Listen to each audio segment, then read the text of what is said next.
Assalamualaikum warahmatullahi wabarakatuh. Saya Sasha Novella dengan NIM C1B024173 dari Prodi Manajemen Fakultas Ekonomi dan Bisnis Universitas Jambi. Baiklah, kali ini saya akan mengoperasikan SPSS pada mata kuliah statistik dengan melakukan uji validitas, uji reliabilitas, uji asumsi klasik, dan uji parsial. Simak videonya berikut ini. Jadi pertama-tama kita masuk ke Excel. Kita ke datanya.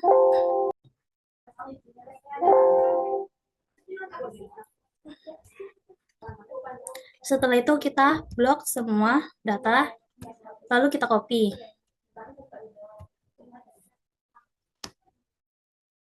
Blok semua data.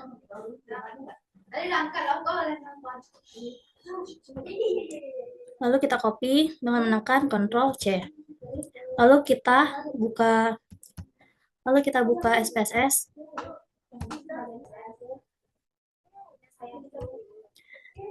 Nah, kalau sudah, kita ke data view. Lalu kita paste yang sudah kita copy tadi.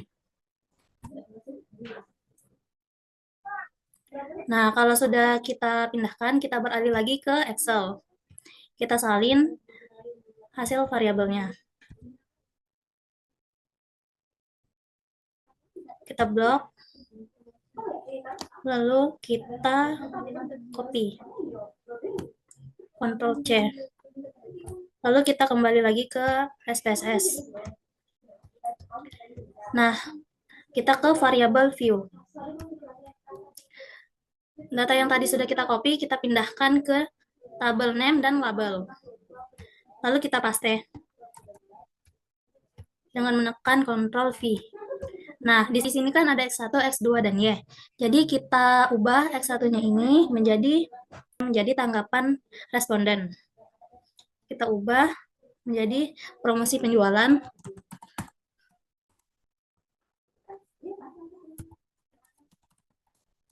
Lalu X2-nya kita ubah menjadi kepercayaan konsumen.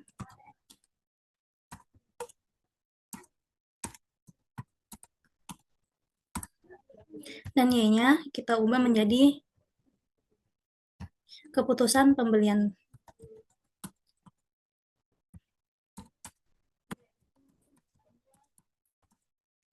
Nah, kalau sudah kita ubah tabel measure, kita ganti menjadi nominal. Semuanya kita ganti menjadi nominal.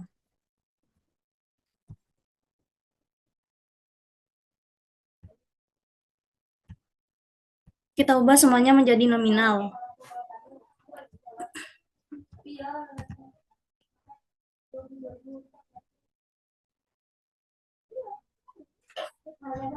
Nah, jadi data dari Excel sudah kita pindahkan semua ke SPSS. Selanjutnya kita akan mencari uji validitas. Pertama-tama kita klik data view, lalu analyze, lalu kita klik yang correlate, bivariate, lalu kita pindahkan ini ke sebelah. Kita pindahkan semua variabel kecuali totalnya.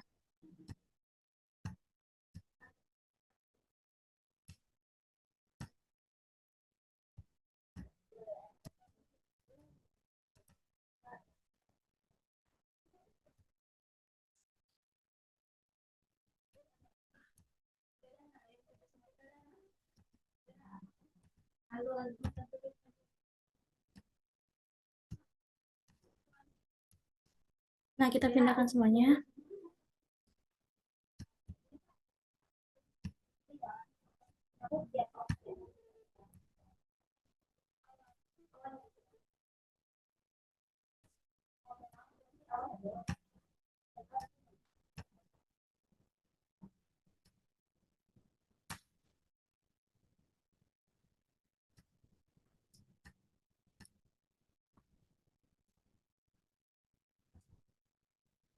Nah, kalau sudah kita klik OK.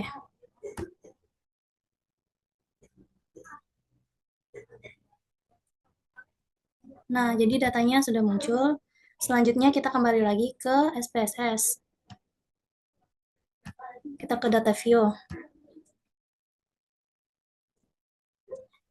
kita akan mencari uji reliabilitasnya. Pertama, kita klik lagi Analyze, lalu kita klik yang Scale, lalu kita klik yang Reliability, lalu kita pindahkan lagi ke sebelah. Kita pindahkan semua variabel kecuali totalnya.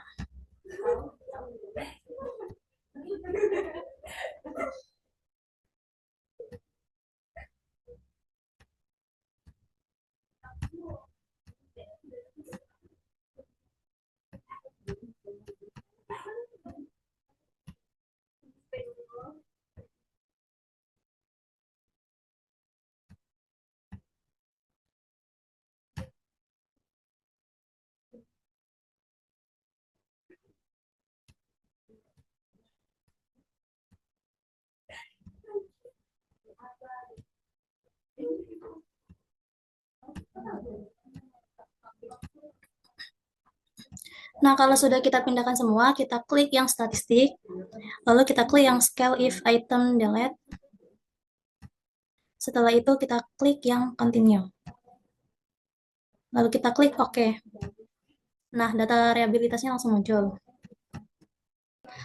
Nah, bisa kita lihat di reliability statistik, kalau data di atas 0,6 berarti dia reliable. Kalau misalnya ini di bawah 0,6 berarti dia tidak reliable.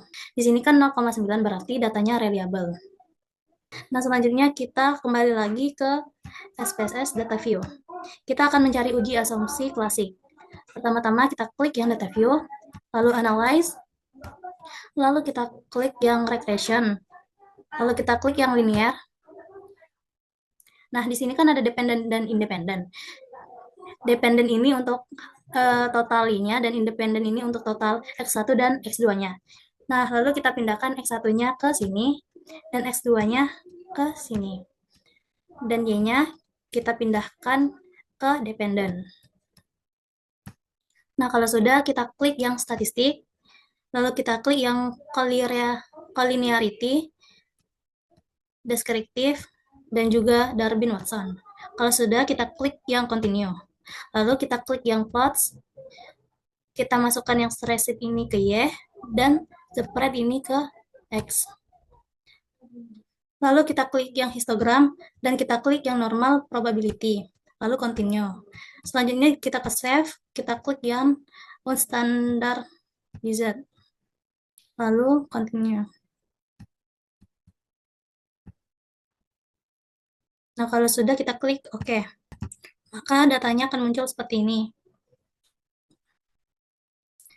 Nah, selanjutnya kita akan mencari uji parsial. Pertama-tama kita klik SPSS, kita klik Data View, lalu Analyze, lalu kita klik yang Regression, lalu Linear. Nah, ini kan tadi sudah kita masukkan, jadi kita tinggal klik OK. Nah, jadi hasilnya udah muncul. Kita lihat dari awal.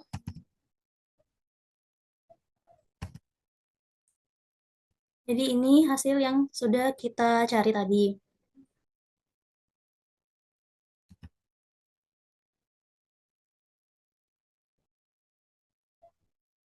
Nah, jadi datanya sudah kita dapat. Nah, selanjutnya kita dapat melihat di uji signifikan parsial atau uji T yang ini.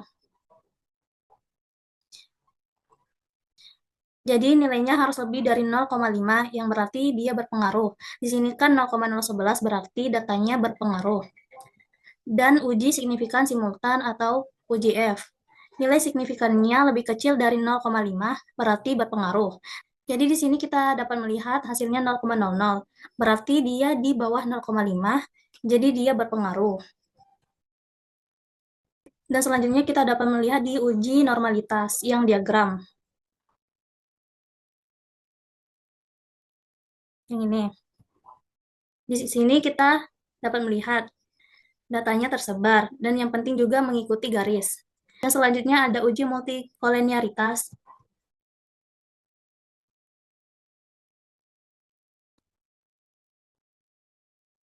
Yang ini. Jadi di multikolenialitas ini kita dapat melihat VIP-nya tidak boleh lebih dari 10. Jadi harus di bawah 10. Kita dapat melihat ini 1,8 berarti dia di bawah 10. Dan kita dapat melihat di sini signifikannya harus lebih dari 0,1. Kalau lebih dari 0,1 berarti tidak terjadi multikolinearitas. Dan selanjutnya kita dapat melihat di uji heteroskedastisitas.